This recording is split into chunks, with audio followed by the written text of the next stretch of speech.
78% da população no Brasil está endividada. Nós estamos vivendo uma crise sem precedentes na nossa história. E esse vídeo é sobre isso. A gente vai discutir exatamente do problema, só que de possíveis soluções para que você não faça parte dessa estatística tão alarmante.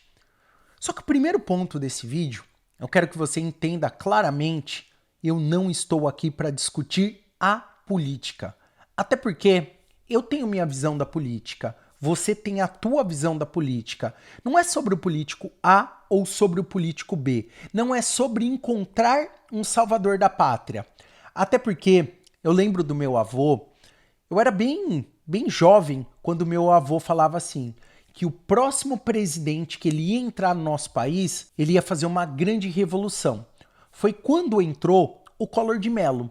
E o Collor de Mello confiscou o dinheiro das pessoas que estavam ali com aquela reserva financeira na poupança.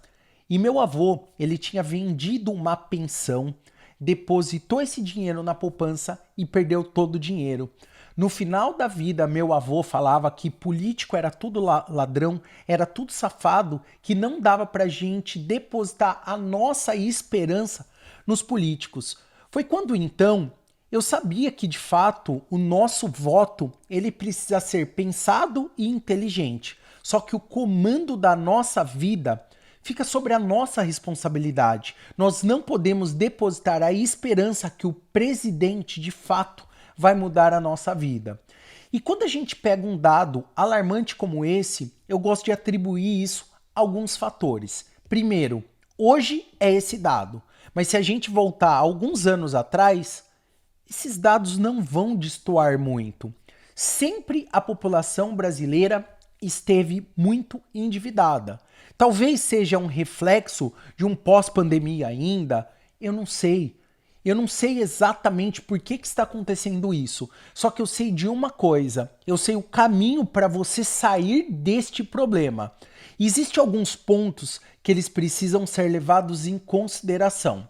Quando uma população é pobre de bolso, consequentemente essa população ela é também pobre de mentalidade. Mas pega como exemplo o nosso sistema de ensino, que está totalmente obsoleto. Ele foi desenvolvido há mais de um século atrás para a era industrial. Ele não mudou absolutamente nada. Com a internet, com a globalização, com tudo digitalizado, com veículos autônomos, com a internet do jeito que é, com inteligência artificial, o sistema de ensino ele continua praticamente o mesmo. O sistema de ensino ele foi formatado para que as pessoas se tornassem empregadas por uma era industrial. Então, o que eu posso esperar do sistema de ensino? Eu tenho que incentivar de fato os meus filhos a estudarem? Sim, eles devem estudar, mas não somente pelos meios tradicionais, porque o meio tradicional faz com que a pessoa tenha uma cabeça de empregado ilimitada. Se ela tem uma cabeça limitada, geralmente ela vai passar por muitas dificuldades financeiras em sua vida. Segundo ponto, nós fomos doutrinados pelas mídias. Antigamente, pelos noticiários, os jornais e também pelas novelas. E a gente, de maneira inconsciente, foi absorvendo um condicionamento para nos afastar das riquezas. Quer ver como exemplo? Lembra que nas novelas o rico era sempre o vilão, era o ganancioso, era o cara que traía a sua esposa, era o cara que aprontava um monte para poder ser rico? Isso de maneira inconsciente, o que imputando na nossa mente? Porque ser rico era ruim, que eu não queria esse caminho para minha vida. E a mesma coisa acontecia com os jornais. Quando você pega um jornal, antigamente, hoje nas redes sociais, logicamente, os jornais eram inundados de informações negativas. Você não conseguia ver a possibilidade de mudar a tua vida. E o terceiro ponto qual que era? A própria sociedade. A sociedade que foi criada através de um sistema de ensino, através dos jornais e novelas, depois eles proliferavam essa mensagem para outras pessoas. Eu lembro quando eu era muito jovem, quando eu sonhava em ter dinheiro, as pessoas falavam para mim assim: Daniel, dinheiro não dá em árvore. Os ricos são gananciosos. Se você quiser enriquecer no nosso país, você precisa roubar. E isso foi colocando um condicionamento negativo dentro da minha mente. Graças a Deus que eu conheci a indústria do desenvolvimento pessoal. Quando eu tinha 15 anos de idade, meu pai estava ali se separando da minha mãe e eu fui participar de um curso de imersão, que era um final de semana. Era sexta, sábado e domingo. Sabe o que aconteceu comigo nesse curso? Eu comecei a enxergar um mundo sobre uma ótica que eu não estava enxergando e eu comecei a me desenvolver. Mas pensa, com 15 anos eu já tinha recebido um condicionamento para ser pobre. Eu continuava dentro de um ambiente que as pessoas eram pobres. Então era difícil romper com aquilo, porque mesmo conhecendo um caminho, eu não tinha força para sair daquele meio.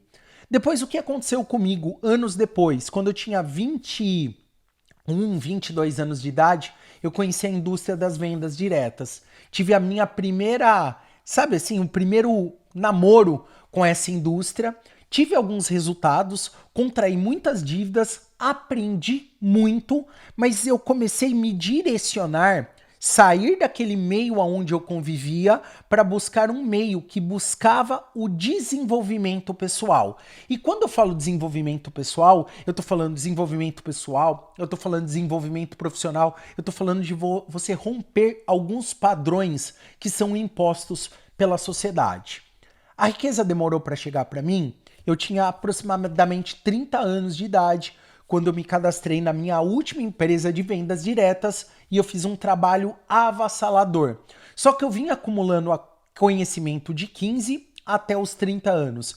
15 anos estudando, fazendo cursos, lendo livros, me doutrinando, fazendo uma reprogramação mental. Praticamente ser um método, porque eu pegava um pouquinho em um lugar, pegava um pouquinho no outro e fui juntando o quebra-cabeça. Eu consegui montar um mosaico. Tanto é que eu tomei a decisão de vir para minhas redes sociais, de atuar como um treinador de desenvolvimento pessoal depois de fazer 15 milhões de reais. Diferente de outras pessoas que ganham dinheiro vendendo curso, vendendo conhecimento, eu não fiz esse caminho. Eu fiz o caminho de aprender, me desenvolver, aplicar na minha vida para depois replicar o conhecimento para outras pessoas. E eu creio que dessa forma faz muito mais sentido. Então o que aconteceu comigo? Eu entendi que o caminho do desenvolvimento pessoal, o caminho do estudo, mas o estudo, quando eu escolho aquilo que eu quero programar a minha mente, é o único caminho para obter sucesso. Não tem nada de errado se você quiser viver uma vida limitada, uma vida medíocre, uma vida que você não tiver muitas aspirações, mas tenha consciência. O endividamento de 78% no nosso país se atribui não por um problema de carteira, mas por um problema de mentalidade. Porque quando você muda a tua mente, sabe o que pode acontecer? Você pode emagrecer como eu, que emagreci 23 quilos. Você pode construir um relacionamento muito saudável como eu tenho. Hoje sou casado e tenho 3 filhos com a mesma esposa. E eu vivi um lar de separação. Você pode quitar suas dívidas, que eu paguei 160 mil reais de dívidas e construir uma vida de prosperidade. Você pode buscar os seus sonhos, porque hoje eu estou vivendo aqui nos Estados Unidos a partir de uma decisão e de um sonho que eu tive. Você pode sim romper a barreira da pobreza e da mediocridade, desde que você entenda, antes de encher o seu bolso, você precisa qualificar o que? A tua mente. O caminho do desenvolvimento pessoal é o único caminho que você, de fato é garantido para você sair de uma vida de miséria para ir para uma vida de prosperidade. E eu te peço, se você gostou desse conteúdo, curta aqui, comente, deixe a tua opinião exatamente sobre esse assunto, que é muito importante interagir aqui com você neste canal. Beijo no coração e a gente se vê aí nos próximos conteúdos.